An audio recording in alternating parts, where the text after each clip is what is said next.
Très chers amis, bonjour. Nous arrivons cette semaine à la paracha Tzav et en même temps à Shabbat Hagadol, le Shabbat précédent Pessah, puisque nous arrivons à grands pas pour cette soirée du Seder de Pessah. Alors dans la paracha Tzav, nous continuons ce qui avait déjà été présenté dans la paracha précédente, la paracha Vaikra, avec ce qui touche au korbanot, au sacrifice. C'est l'occasion également de rappeler ce débat qui existe entre Maïmonide et Nachmanide, le Rambam d'un côté et le Ramban de l'autre, sur le sens profond des korbanot, des sacrifices. Pourquoi Hachem nous a-t-il ordonné ce culte qui, à notre époque, nous paraît effectivement très lointain?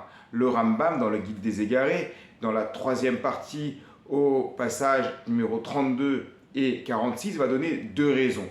Tout d'abord, explique-t-il, les korbanot, les sacrifices, nous permettent de quitter progressivement le rapport que nous avions à l'idolâtrie, car il était fréquent à l'époque de l'Égypte que tous les peuples offraient des sacrifices à leurs dieux. Alors plutôt qu'offrir des sacrifices à l'idolâtrie, on préfère offrir ces sacrifices l'Hachem pour Dieu directement. Une autre chose, c'était que l'objet du culte, c'est-à-dire les chèvres, les agneaux, les bœufs, etc., étaient considérés dans l'Antiquité, et encore aujourd'hui d'ailleurs, comme des dieux. Aujourd'hui en Inde, par exemple, avec la vache qui a un rapport divin.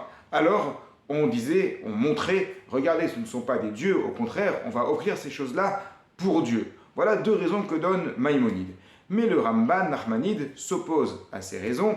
Il dit que c'est trop contextuel, puisque aujourd'hui on n'a pas de problème d'idolâtrie, aujourd'hui on n'a pas de tentation plutôt, on n'a pas de tentation d'apporter des animaux à l'idolâtrie, alors comment expliquer cela? Et pour le Ramban, le sacrifice en fait remplace la personne, c'est-à-dire que c'est une manière symbolique de montrer à Dieu que l'on va s'investir, on va s'offrir soi-même pour lui, et on le montre de manière symbolique par le sacrifice.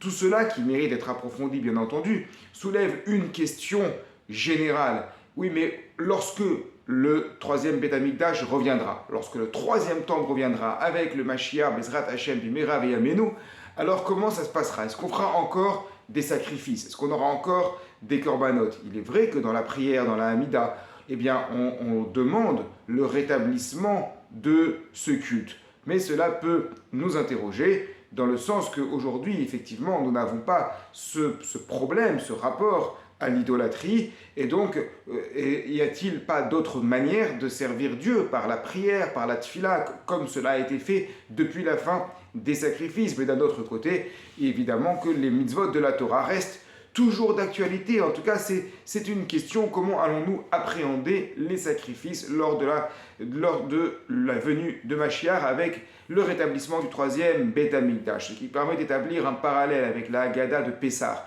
Et cette question qui est posée: est-ce que lorsque le Mashiach viendra dans les temps messianiques, nous allons encore mentionner la sortie d'Égypte? Est-ce que ce sera encore d'actualité? Alors d'un côté, effectivement, la sortie d'Égypte, c'est ce qui nous a permis de nous constituer en tant que peuple. Donc de ce point de vue-là, ça a l'air totalement d'actualité. D'un autre côté, entre-temps, il y aura une Géoula, une délivrance beaucoup plus grande, beaucoup plus importante.